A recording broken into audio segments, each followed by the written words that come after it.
hour. But gee, there's a strong case there, isn't there? I mean, how often do we hear that we've got a shortage of jobs, and we hear about skilled immigration, and then we hear of these jobs and we go, what? I would have thought it was absolutely sensible to give Australians here, even those receiving benefits, the ability to sign up to some of this work. It may turn up into full-time work, which gets some of the secure income or the government income. An idea worthy of discussion. We'll get to Ian in this hour. Gary Hargrave, former Howard Government Minister, Sky News host, he'll join me in the second hour tonight. Plenty to kick around with Gary. Federal Health Minister Greg Hunt says there's been a reduction in COVID-19 positive patients on ventilators in the past few weeks, despite rising case numbers. More proof that we're both getting better at dealing with COVID and that the Omicron variant is less deadly. As we enter a 5-month election campaign during this year, Labor leader Anthony Albanese has promised to build high-speed rail between Sydney and Newcastle. Quite frankly, I'd love to see it, but it's just another political carrot that never seems to hit the political plate, so to speak. What makes it even more interesting is that Albo was out and about campaigning in traditionally safe Labor parts of New South Wales like the Hunter Valley and the Central Coast. I wonder what they're worried about visiting those seats. Also, the PM has warned that rapid antigen tests won't be free for all. Predictably, Labor leader Anthony Albanese labelled the delay a public policy failure, while some public health experts said it was astounding a plan was not already in place this far into the pandemic. Supplies of these rapid antigen tests have been limited in areas where COVID-19 case numbers are high, and as PCR testing queues result in waiting times blowing out. I don't know what people expected. We've got selective memories around this stuff a lot of the time. Everyone was potting rapid antigen testing. It's not accurate. You test positive, the health people won't know. Now all of a sudden, what the hell have we been doing? It's bizarre. It's like AstraZeneca. It's a clot shot. Don't take that. It's going to make you really crook. No one's getting vaccinated. Well, what did you think? And then all of a sudden, with the rear vision mirror firmly affixed, look at that. Seriously. We're hearing that 20 Conservative MPs and peers have called on the British Prime Minister Boris to tackle the spiralling cost of living. 5 ex-ministers are among those who've written to the press arguing for a cut in environmental levies and the removal of energy taxes. Well, anyone see this coming? In the rear vision mirror? Now? In the US, Joe Biden faces a prospect of a primary challenge from the left wing of the Democrat Party amid unrest over his age, poll ratings, and the failure to push through his agenda. New South Wales is where Stephen Fennick normally calls home. See what he did there. But tonight, in fact, he's in Las Vegas. And he's at the Consumer Electronics Show, where they showcase the latest gadgets and technology. He'll tell us about all of that. He'll answer your questions on tech, and he'll tell us about Samsung's new advancements to their Neo QLED TVs. Easy for me to say. New South Wales Deputy Premier and Police Minister Paul Toole will talk to me about the road toll in New South Wales in 2021. The lowest annual toll since 1923. Ben Malouf later tonight with Food and Wine, including a university report on Australia's $3 billion food fraud problem. Fake food. It's true. That highlights really the issue of food and products that contain lower quality ingredients. Probably seen the atypical example of this is when they say it's honey. It's honey flavoured syrup, which is not honey. You might have a view on fake food. We'll also look at food and drink trend predictions for 2022 in Australia, including potato milk. Potato milk. Mummy, can you milk that potato? I want a chocolate potato milkshake. Can you milk the potato? Can you even milk a potato? Where would you milk it? Utterly ridiculous. We'll get to the US for the latest, our fun quiz after 10, property with Peter O'Malley from Harris Partners, and so much more, including you. You can get to me on the open line number, 131873, the text. That's there for you as well, 0460 873 873. And the email is there too. It's 2gb.com, 4bc.com.au, and all you got to do is click on the feedback icon. Look, just a couple of matters raised by police worthy of mention as we start the show. A search is underway for a man seen entering a lake at Mount Annan who's failed to surface. Officers from Camden Police Area Command were called to the lake shortly before 5 p.m. Several officers entered the water searching for the man without success. Police divers have been called to assist. We'll update you on that. Really sad story today. A woman who was pulled from the water at a beach near Coffs Harbour has died about 10 to 1 in the afternoon this day. Emergency services were called to Park Beach. A woman had been pulled from the water unconscious. She was treated by witnesses. Ambos arrived. They continued treatment, but she died at the scene. She was believed to be in her 40s. They've commenced inquiries surrounding the incident and a report prepared for the coroner. And detectives in Queensland are investigating after a hotel was robbed in Tewantin. Overnight, 2 people entered the premises in Poinciana Avenue around 11:30 p.m. They threatened a female staff member with a firearm, demanding money. The staff member complied. The people left with money. Both offenders concealed their faces with masks. The man described as Caucasian and a solid build, the female of a slim build and Caucasian. And police would love to get information if you have any. 1-800 333 000, 1-800 333 000, Crime Stoppers. One of Australia's leading pharmacy chains has called on the federal government to drop the GST on rapid antigen tests to make them more affordable. Chemist Warehouse Director Mario Tasconi told this network today, by the way, Chemist Warehouse do advertise on the network, I'll make that point, had told the network today the demand for the tests was quote-unquote unprecedented and likened the demand to panic buying at the start of the COVID-19 pandemic with hand sanitizer, toilet paper and masks. In referencing the Treasurer, he said, I'd love him to get rid of the GST on this product to make it more affordable. He said they had stock coming in every day, but dropping the GST would help those struggling to pay for them. Shoppers have witnessed price gouging all over Australia from $20 up to just $100 for these tests. He said they'll be 10% cheaper overnight. We'll drop the price immediately. And that's well and good. That might be a really good idea, but you want the tests to be free for people who need them, not for people who think they, might need them one day, I guess.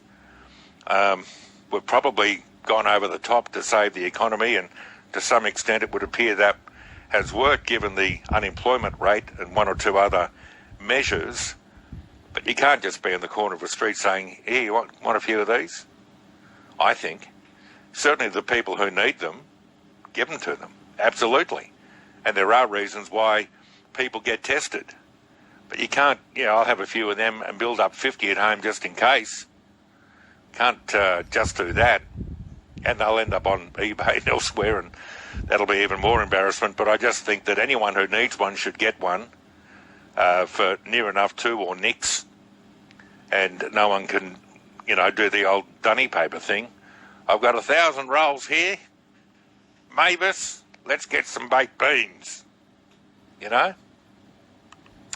Just my view. We'll talk to Gary Hargrave about that as well. Plenty on the show tonight.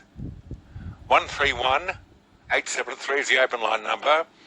0460 873 873 on the text. Already a few of them. And some emails at the websites of 2GB and 4BC. Melinda says, milk a potato, pull the other one. I already used that one, Melinda. Love you like a sister, but thank you. Hey Luke, great to hear you. Hope you had a couple of beers to bring in the new year. Always enjoy your shows. That's from David. Yeah, I had a bubbly right on midnight when I finished the show, David. Thanks for the inquiry. All right, we'll take a break in a moment or two. We'll get to the Gold Coast and see what's happening there in the water. It sounds like it's really, really dangerous. Custom-sized mattresses, fortunately for them, like they still will be up there. They've got a great potential. Yeah, I'm not. Look, after the first two games, I'm not that sure anymore because. Okay, ask you this: how badly will they miss Luke Bratton? Oh, massive. He's huge. He's a top-class midfielder in this league, if not, one of the best defensive midfielders. So does Sydney need to go out now and find a replacement? I don't know where you go shopping, maybe online, but where do you get a player from? I think they do, because for me, they need a replacement. They need to get a top-notch defensive midfielder, someone who can control the tempo of the game like Bratton does. Bratton puts his foot on the ball. He knows when to play a long ball. He knows when to play short. We discussed this off air. So I think did you say the Japanese leagues are coming to an end? So players like you, is that where you start looking then? Is that where you start looking for a player who's potentially even a loan player for a couple of months or until the end of the season? But I think Sydney will struggle if they don't find a replacement for Bratton. And I don't think up top. I don't think Cam Sobo and Bahagia are the answer at the moment. So they need to get Bobo back. They need to get Barbarousis back. Once they do that, plus they need that midfield fixed, and they need to do it quick. Okay, last thing before we move on. I know it's very early on in the season. Why the season already, Philip Curto? Oh, unbelievable! At short notice, how do you get a guy like that? We knew he was a good goalkeeper because he's done it before, right? And then last season, was on the outer a bit, but we know he's a quality keeper. And MacArthur, lucky they've got rid of Federici's left, but Curto's come in and he's going to save the day for him. Yeah, look, he's an absolute addition and a half. So good luck to them. First of the Sunday games was the Victory versus the Raw. I think Paul Raw had the same luck as their young defender at the moment, Trewin. The week before, his goal was disallowed from the VAR. This week, he still scores an own goal, and I don't think it's what they deserve. They competed well and had chances and defended okay, but there was one difference in the game. You know what that was? Marco Rojas. Yeah, he was good. He's a joy to watch when he's in form, and to be honest, when he came back last year, that when they used to say, are you Dali Ali or his brother, when Mourinho famously said that, I think they sent Rojas's brother here, because last year he was a shadow of himself. He was. Under Popper now, welcome back. That's what you get. Popper's like caviar. Right, that's what you get with a good coach. But that's also what you get when you're a Gershback, right? That's the sort of quality food you're eating, caviar. Love caviar. Bring it around. Mate, you're going to tell me next you're having truffles and that sort of thing too? Is that how it works? That's how it works, mate. That's how it works. But yeah, like I said, Rojas was great. I thought Jake Brimmer had a good game as well in midfield, and he always at Glory he was being underused, wasn't he? Yeah, I think he's found his home now. Well, last year he was in a very tough environment at Victory because they were out of place, and even players like Callum and but he still did well last who were championship players, he scored lots of goals. Yeah, looked like they were struggling. But the main thing that I love before we move on just about the Victory this year. So Popper's brought in a lot of quality, but he's getting more out of D'Agostino, Hamill and co. Yeah. Hamill was just treading water at Western United. D'Agostino was a bit player at Perth. He just seems to get a little bit more juice out of the orange, doesn't he? He just seems to squeeze a bit more out. It just means that people want to play for him, and you can't buy that. Well, you can't coach that. It's just something that's in your DNA, right? When you've got a coach that the players want to play for, the performance on the pitch, the effort on the pitch, what Popper's structure is like. It's very routine, and some players thrive off that. And it looks like at the moment the Melbourne Victory players, in particular the young Aussies in D'Agostino and Falami, who scored as well. They're thriving what in that environment. What a ball environment. from Rojas! It was brilliant. Mate, it was like a ball on FIFA. It was something. L2 plus square, or whoever it is, and you just whip that ball in. Look, it was a day for it because it was sunny in Melbourne. There was a crowd there, and Victory turned it on.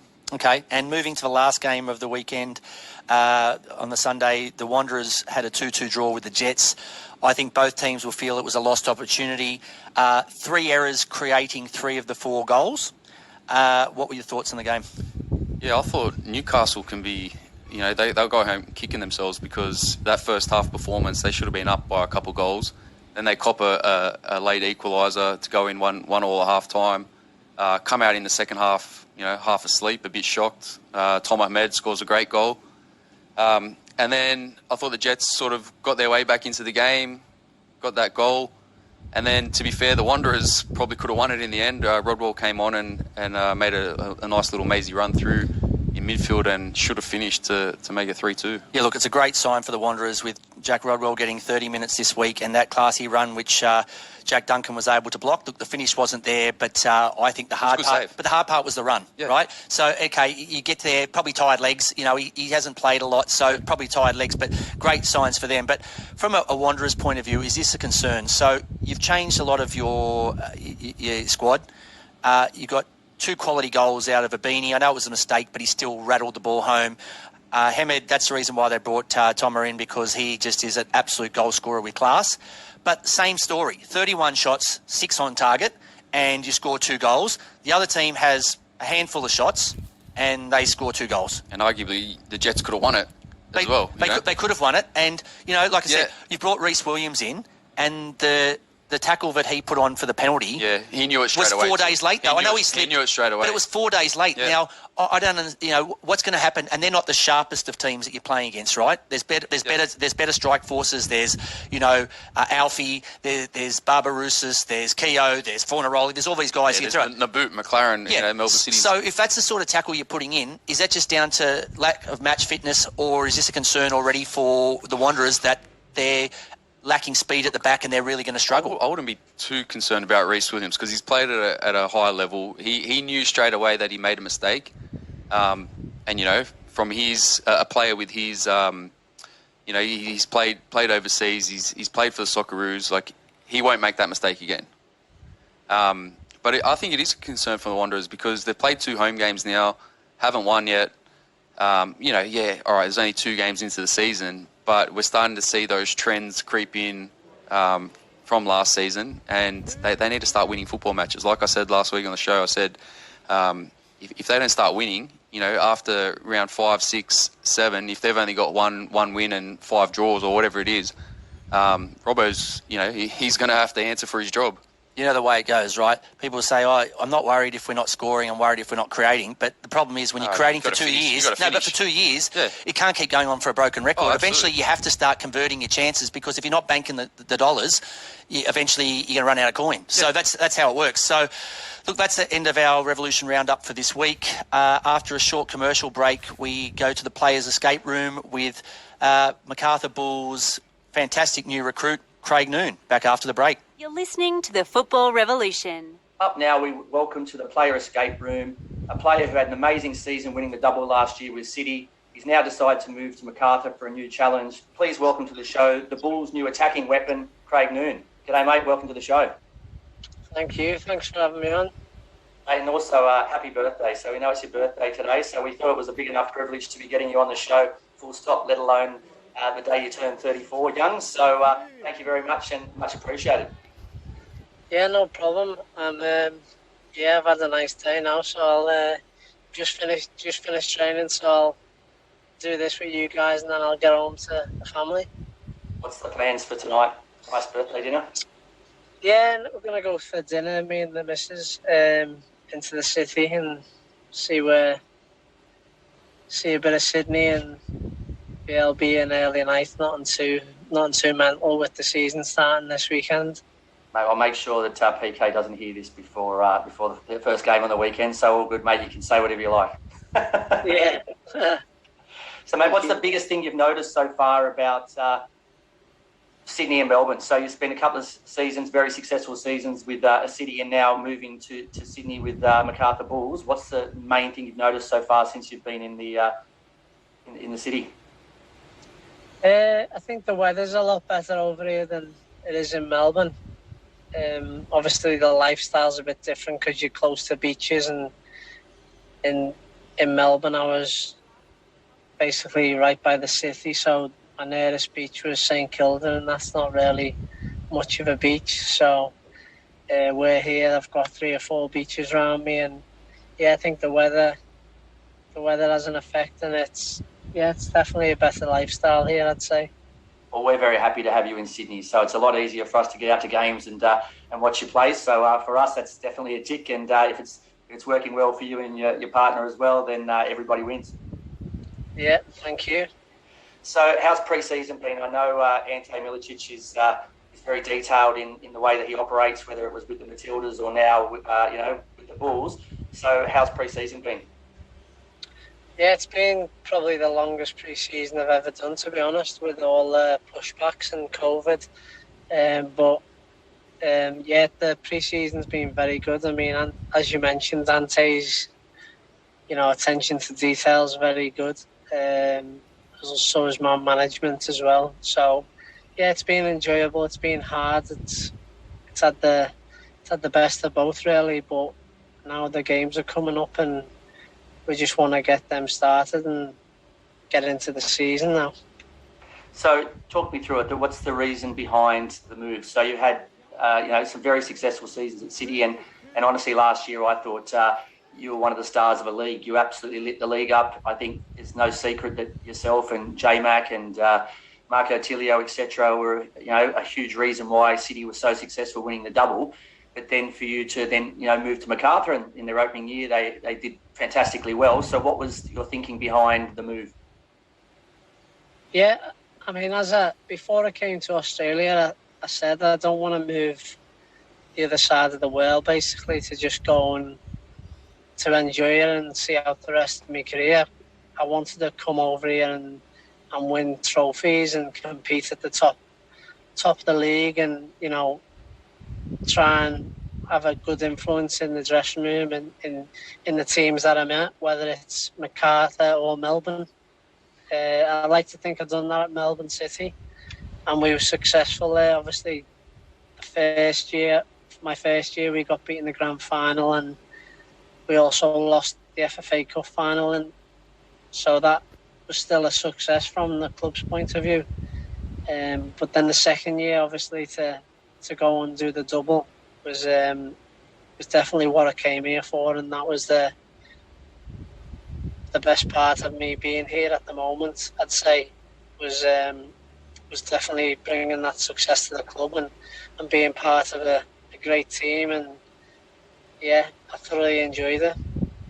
It makes total sense to me why all the clubs would be chasing you after the year you had, but I just wanted to hear the words from your mouth on why you obviously were looking for a new switch. But like I said, City's loss is obviously Macarthur's gain.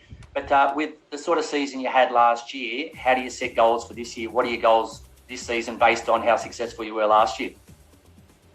Yeah, that's the thing. I mean, obviously I was a free agent, coming up to being a free agent in the summer, and I'd spoke to Ante, and I'd spoke to another number of clubs as well. And I think Ante stuck out in terms of, he sees this season as a challenge to go one better. It was the first season last year, and they came so close. Obviously, Melbourne City beating them in the semi-finals. But yeah, I think, as I say, I moved here again, moving from Melbourne to Sydney, because I see it as a new challenge again, and that's what I want to be a part of. Yeah, I think the most exciting thing for fans from a Bulls point of view, but from a league in general, is the fact that they haven't rested on a successful first season. They've gone out and brought in the likes of yourself and Davio and some really quality players. So it goes to show they're not happy just to sit in the finals in their first year, but they are genuinely pushing for higher honours. Yeah, that's it. Yeah, they brought in some, really good players, as you mentioned. Wally Davila was, I think, nominated the best player in the league last year. And then striker-wise, Tommy Yorich and Danny De Silva as well. And even in the midfield, adding someone like Jordan Much, who's got 70, 80 games in the Premier League, that experience can only make us stronger.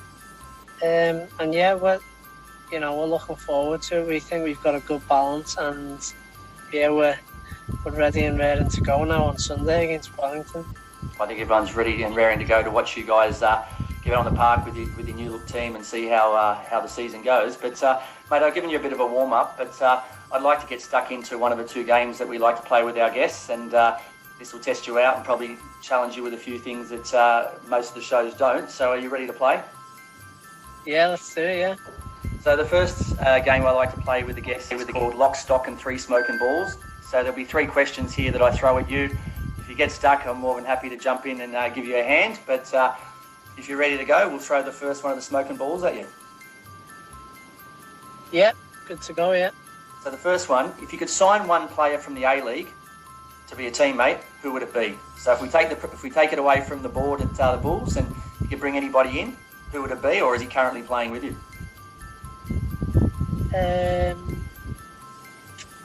Yeah, we'd probably have to change a bit of the formation, but I'd squeeze Jamie McLaren in. Definitely, I think the amount of goals he scored in the last couple of seasons, it's been incredible, and I think you need someone that's going to score that many goals. So he'd be the one I'd bring in. So we'd reunite you with J-Mac. Yeah. I think he enjoyed being in Sydney too. So maybe, like I said, I could try and see what I can do behind the scenes and see if we can make it a possibility maybe next year. Yeah, don't get me wrong. I think Tommy Yorich, he'd be happy to play with him as well. So I'm sure we could squeeze them both in. Sounds good. So if you could change one FIFA rule, what would it be? I think it'd be VAR. Nowadays there's too many cons to VAR rather than what should be the pros. I think you need to give the referees back the grips of the game, basically. So you'd stick with goal line technology, but everything else in the game, you just let the referee and the players just sort it out like the old schoolyard games, I guess. Yeah, I think that's it. Yeah, obviously goal line technology is a massive thing, but the offside where they do the lines on the pitch and stuff, I just can't get used to all that, and the time that they waste to go and review, and I don't agree with it. I always wonder sometimes what they're doing, and there's 4 or 5 guys in the room, and they've only got one job, right? There's nothing else they have to do. All they have to do is tell us, was there an infringement or no infringement, and they still can't come up with it. So I'm guessing maybe they're doing 2 jobs at once. There's maybe a call centre or something else they're working on at the same time, earning double wages or something because nobody can see them. Yeah. And the last question from our Lock, Stock and Three Smoking Balls: if a genie granted you one wish, what would it be? Um, And you can't say to be Craig Noon, okay? You can't say that. I'd say winning a trophy or a couple of trophies at MacArthur this year. Okay, mate, it looks like they brought in the right man. You've got the CV, you've got the pedigree, and you've got the hunger. So I think they were very smart. So whoever was behind the move for you to leave City and come to Bulls gets a massive tick from the Football Revolution. Yeah, thank you. So the next game I'd like to play with you is our version of Uno. Now I don't know if growing up you're exposed to the game Uno, but our game's called Nuno. Now I'm a big Spurs fan, so I've heard a lot of old Nuno recently before we sacked him. But I know that we have our own Nuno superstar in the A-League, your former teammate Nuno Reyes. Yes. So the way that Uno works is you normally get 7 cards. So in our version, you're going to get 7 questions. There'll be 2 options for each question. You just pick whichever question is more suitable for yourself, which applies to yourself. And the only other trick you need to do other than answer one of the 2 options is you need to, once we get to the 6th question and you've answered the 6th question with 1 question to go, you must call out Nuno. If you don't, there'll be 2 more questions at the end. Okay. Now, I'll be timing this. So far, the leader on the leaderboard is your former teammate Marco Tilio. So he's 32 seconds 30. He was able to knock that over in, and he was able to say Nuno, so he got no additional questions. And then at the end, if we have some time, I'll come back and maybe quiz you on a few of your answers. But I won't waste any time during it. I'll just fire away and let you answer them as you like. Okay, so after the 6th? You must call out Nuno. Like Nuno, you must call out Nuno. Okay. You ready to go? Yeah, ready. Snow or sand? Snow. Home cooking or Uber Eats? Uber Eats. Early bird or night owl? Early bird. Follow your heart or your head? Heart. Comedy or action movies? Comedy. Messi or Ronaldo? Messi. Uno. Flat white or long black? Mocha. 33-17. So your teammate Marco Tilio was able just to pip you on this. But you did very well. That's you. That's the youth. I'll blame it on the youth. So a couple of things I'd like to touch on, mate. So you said Messi. Why? I don't know. I think left footers union. I mean, I have been a big fan of Ronaldo all my career. Not so much idol, but I've enjoyed watching them both. But I've always went with Messi.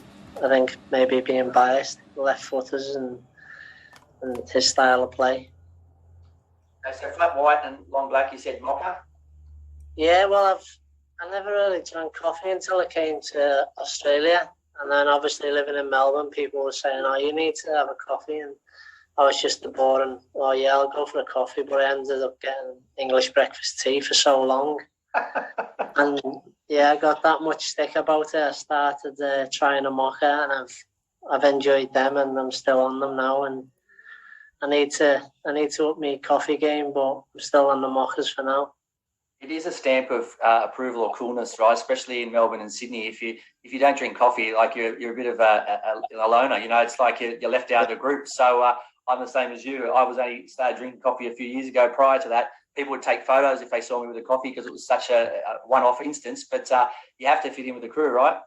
Yeah. You get frowned upon, don't you? If you haven't, you go to a nice coffee shop, and I'm ordering an English breakfast tea or a green tea, and you get snarled at. Mate, the last one I just want to touch on is the Uber Eats. So, I shouldn't have mentioned it. I was going to say, you've got a massive engine, right? And so, like I said, there's no issues about your fitness or anything like that. But so is the Uber Eats. Are we talking only the healthy options? Is this like the above 5-star restaurants? Is this the ones we're talking about? No, that was probably a bit of a rush question trying to beat Tilio's time. But no, I do prefer home cooked meals. I can maybe just edit in the fact that the question was, on your birthday, what would you prefer, home cooked meals or Uber Eats? And you said Uber Eats, so it's only for today. Okay, perfect. Mate, there was 2 extra questions that we would have gone to if you hadn't called out Nuno, but like I said, being an intelligent midfielder like you are, you're able to follow the instructions. So the last 2, which won't add anything onto your time, Adidas or Nike? Adidas. But now, actually, since I came to Australia, Adidas giving me the cold shoulder, so I've came over to Puma. Okay. Repping Puma now, so thank you to everyone at Puma, and yeah. Nice plug. And the other one, Ferrari or Lamborghini? Either or, I'll take any of them. I was going to say, I'm asking Craig Noon, Ferrari or Lamborghini. Mine would have been bus or Uber. That's my choices at the moment. So it goes to show the realm of people I'm talking to, but lucky me. Yeah. So, like I said, you are sitting second on the leaderboard currently, just behind former teammate Marco Tilio, but I'm sure there'll be other players that take a bit longer than you do. But, mate, we wish you all the best. We hope you have as much success this season or even close as you did last season. It was an absolute joy for everyone in the league, whether you support City or whether you support Bulls, watching you. And I think that's the big thing, to be able to have players of your quality on our home turf, be able to watch you week in, week out is an absolute pleasure for us. We thank you very much for taking time out of your busy day, especially when it's your birthday.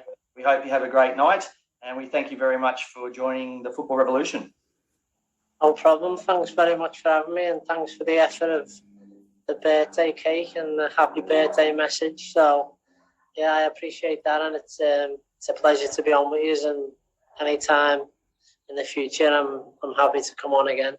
We'd love to get you back sometime later in the season and check in and see how well the team's going. And based on the recruiting and having a player like you in the ranks now. I'm pretty sure that they'll, if not at least equal last season's performance, they could go one or two better. Yeah, let's hope so. Yeah, that's the plan. Thanks for your time, birthday boy. No problem, Gio. Thanks very much. You're listening to the Football Revolution. Up now, we have a new segment.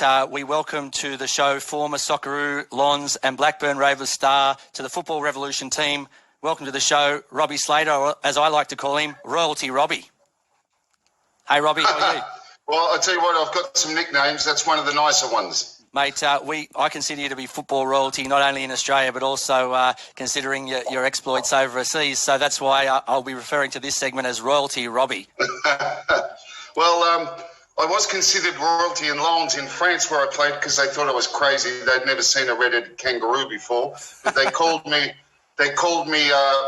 Actually, the translation was Prince Kangaroo in France. So I guess that's as close to royalty as I ever got. That's why you're happy with the nickname I've given you.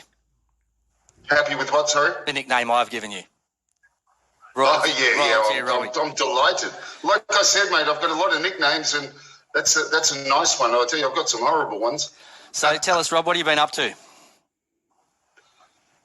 Mate, busy. Still doing a lot of stuff for Fox and Fox Sports News, Backpage. I do 2KY, the big sports breakfast, and a lot of tipping on the Premier League. Work for Tab, so keeping myself busy. So. Yeah, I haven't been. Obviously, I'm watching the A-League, but not really involved with that as of yet. But you never know. You never know what might happen. All right, mate. Well, we've got some questions for you. We want to get your opinion on things. We know you know football, and if you don't know the answers to some of these, then VIG and I will both jump in and bail you out and give you a bit of a hand. So, you ready to roll? Always ready to roll, son. All right. The new A-League song, Real Nice. Definitely your genre, R&B and rap, so I'm guessing that's your style of music. What are your thoughts on the new song? It's lively, and it's, that's aimed at the younger generation. I think it's fantastic, I think it's great. It's new, it's fresh. Has the young fella got it? It's certainly not catering for my generation, which is fine, and... No, it's good. Anything that promotes football, I'm fine with, and that's certainly promoting it. Do you want us to get you a couple of boxes of those Tilios? Will that be a good breakfast for you before you go to the gym? Yeah, exactly, yeah. Mate, that'd be good. That's good gym music. It's good gym music, no doubt about it. Well, I know that you've had no involvement in the song because you would have chose classical French, so... Yes, exactly. All right, I'm going to put you on the spot here. Your thoughts on the coverage of the first two rounds of the new home of the A-League? I'd like to talk about the coverage because I can't really watch it because I can't get the app on my Samsung TV. I think there's some problem they're trying to work out with it. So unfortunately, I haven't been able to see much of it. Obviously, I've seen highlights and I've been seeing the games on Channel 10. And look, there's a lot of people that I know very well that have moved across from Fox to Channel 10. But look, these. When it moves from one home where it was there, really from the start of the A-League, 15-year stretch, I think it was 14 or 15-year stretch. When it goes to a new home, it's going to take time, and they're bound to have teething problems, and but I'm all for the good of the game, and I'm sure if they've had any glitches and problems that they'll sort that out, and that's what we want to see. And one of the positives, not only the A-League's back, but it's great to have seen the Socceroos back on home soil and the Matildas. So, there's a lot of positive things happening.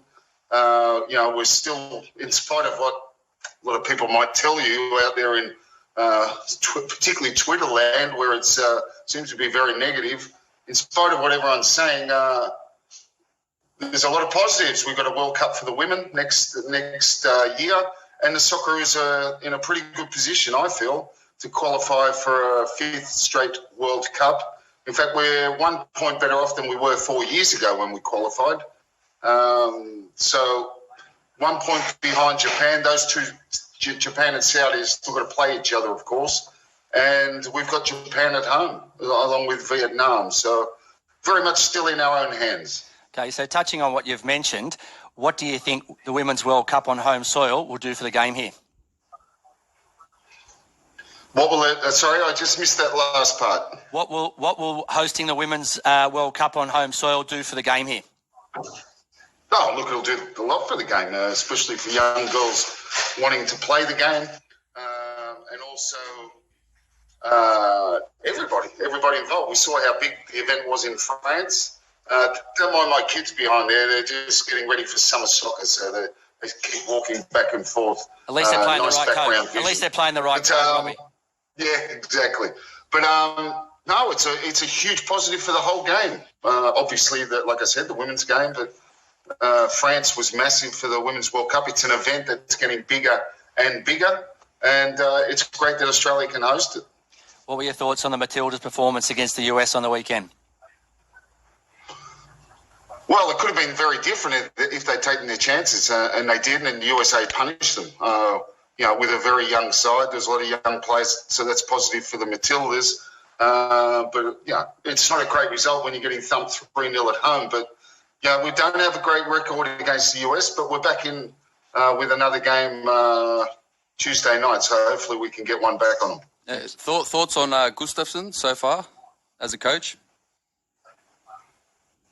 Yeah, it's been a difficult time for him because most of the games have been away from home. But look, I think in now 15 games, it's we've only had 3 wins and 3 draws out of the last 15 games. So the record's not great. So there needs to be a lot of improvement. Defensively, I think we've conceded this year 36 goals in all the internationals. That's a lot of goals to be conceding. So there's obviously a lot of problems in defence that we need to sort out before the World Cup next year. But the great thing about hosting the World Cup is we don't have to qualify. We've already qualified. That is true.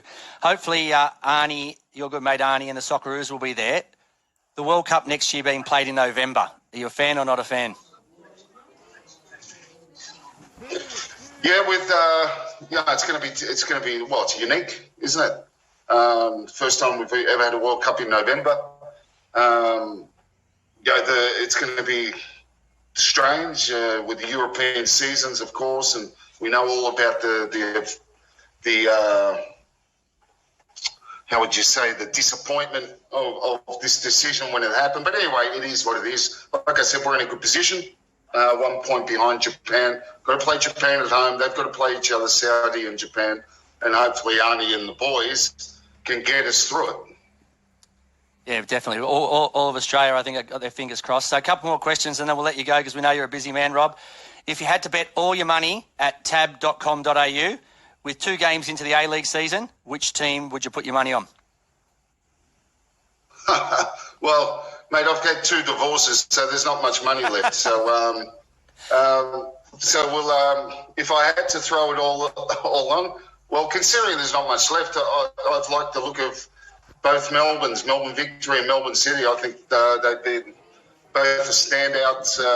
I know Melbourne City were pipped by Adelaide, with a late comeback from Adelaide, which was great from their point of view. But Victory under Popovich, I knew they were going to be a different side, and they're the 2 that's impressed me the most at this very, very early point. So I have $5 each way with what you have left in your bank account.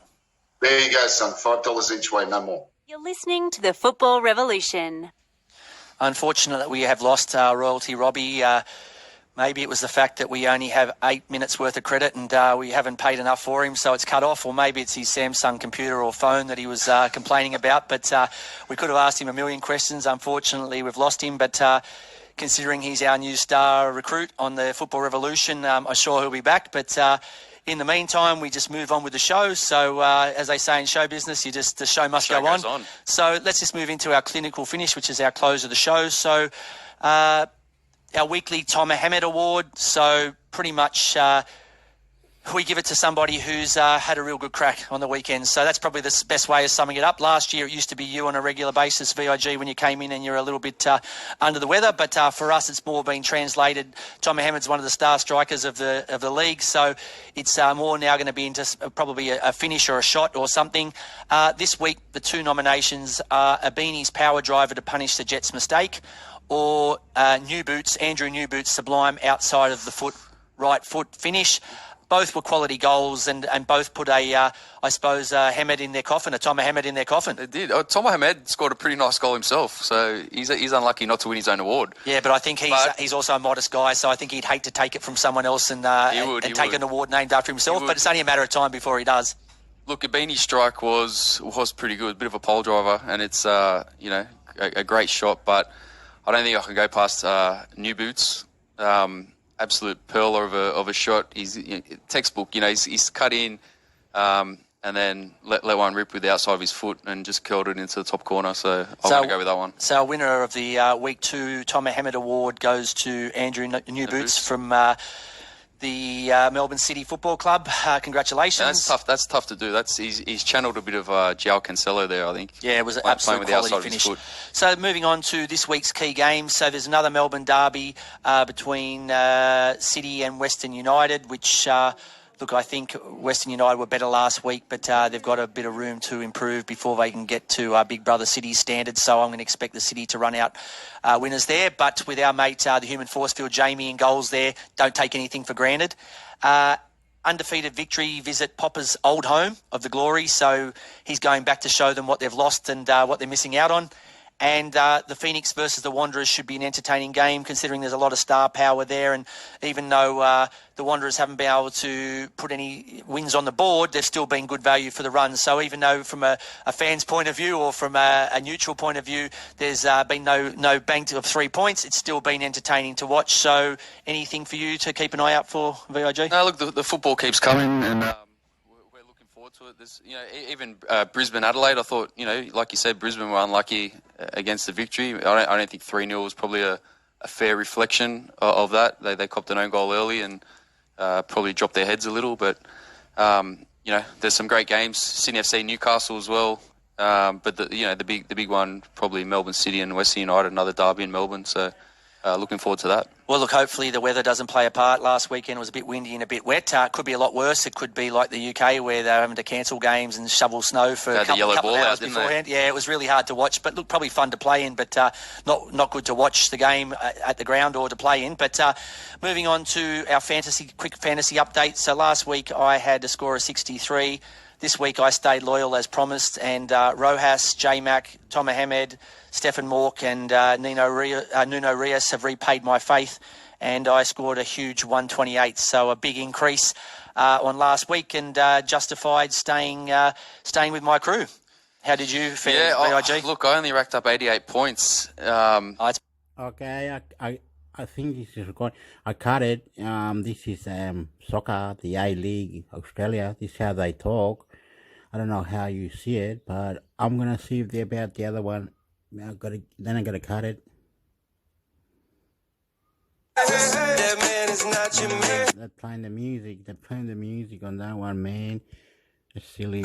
Bill Heffernan-inspired moment. I suspect there still would have been a moment in my career when not having children would have been used and I would have had to have responded. So anyway you cut it, I suspect this was going to be an issue at some point. And having looked at the things that have happened to other women, what's particularly in my mind is when I spoke to Lions by 50%. This is Russ. It's a no-brainer. Anything for free in Australia, like flies on a dead carcass, Russ. Thank you, mate. Didn't miss. Thanks very much. Jason, thank you. Nice segue, Luke. Thank you, Jason. The unfair restrictions on pensioners only encourage fraud, if you get my drift, Robert. Yes, I do get your drift. I certainly do get your drift. Here's one here. Pensioners already do well with a lot of tax-free income, benefits and packages. A massive deficit can't afford all their income to be tax-free. I don't think national seniors are advocating for that. They're just advocating for something a bit better than work 2 days in a week and 50% of your pension goes, or thereabouts, according to Ian Henschke. Some middle ground might be the answer there. I don't think people are necessarily saying that all that stuff should be for free. Talking about the ageing population, Luke, how about revising the age you're classified as geriatric from 65 years old to, say, 80? 65 was decided upon many years ago. It's ridiculous. Rosie, thank you. Nice to hear from you. Stephen, thanks for your nice note as well. Dear Luke, I've been supportive of our government efforts and lenient on their failures during the pandemic, but no more. I'm so angry. We locked down, did all that was asked, but our leaders let us down at the final hurdle. Hindsight is crystal clear, but blind Freddie could have seen this coming. I'm stunned that we're not prepared. PCR testing, RA testing, it's a joke. I'm so disappointed. Thank you, Jason. Great words on the COVID testing kits, Luke. There are one or two blokes who say free testing for anybody who wants it. Testing is useless and it's costing us big. Well, testing is useless if, you don't fall into those categories of an actual close contact or symptomatic. You can't just go and... Look, it was different with the previous variant. I accept that. This is far more easily transmitted, and it would appear already that it's less serious. If you just want to make sure you're okay and you've got no symptoms and you haven't been close to someone, then you're probably okay. If you get symptoms, then go and get a test, and the taxpayer will shout you that. But, you can't have a situation where people have got 100 of these tests at home just in case. Test myself morning and night for a week, make sure I haven't got it.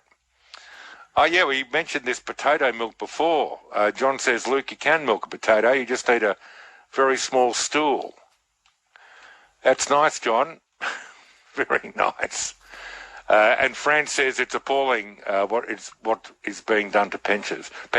I think so, France. And look, my point there is simply that we seem to get to a point where whatever your birth certificate says about the day that you arrived here on planet Earth, once those numbers line up, then, it's seemingly of not much value anymore. We talk about always here, don't we? Ageism being the acceptable ism. Lots of things will be promised by politicians in the next little bit, but slightly more flexibility and respect for elder workers would, in my mind, be a massive hit, I have to say. Time for us to chat to Sky News host, broadcaster, former Liberal MP, former minister, former administrator of Norfolk Island, and former television and radio star Gary Hargrave. Hello, mate. Happy New Year. Well, mate, I'm really glad to be with you. I think I still do TV. You still do. I didn't. Yeah. Yes, on Sky News, but there was a time, wasn't there? There were times. There were times in the past. An old mate of mine said to me on a Facebook message yesterday, he said, you've taken interesting paths since we worked together back at, what was it, 2CA Canberra in 1978. So wow. 2CA Canberra. You never want to...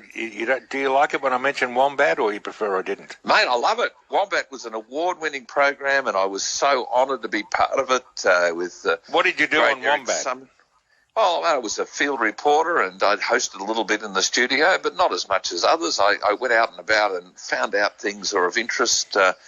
In fact, it was aimed at by government regulation for kids aged between 8 and 11. And the theory was if you could communicate to kids aged between 8 and 11, then probably you could communicate to most people. So it was actually set me up quite well for my time as a representative in the Parliament. Indeed.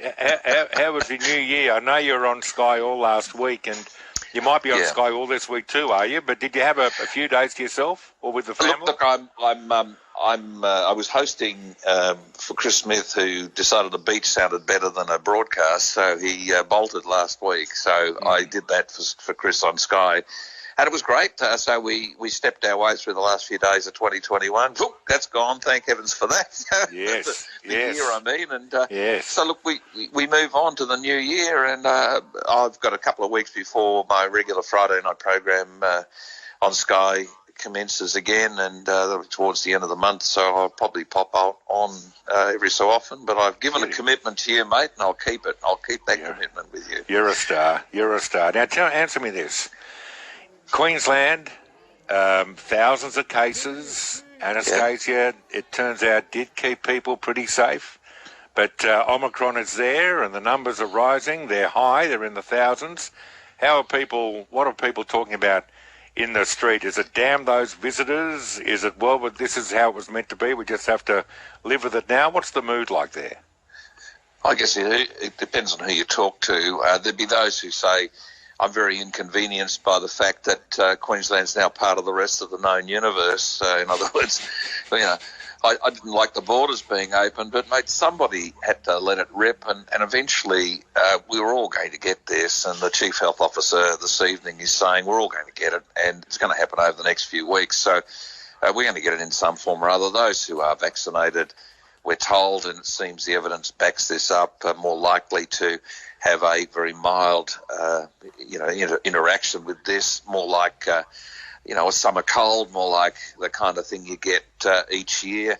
But the trouble is, we're also being told that if you've got even the slightest symptoms, go and get tested.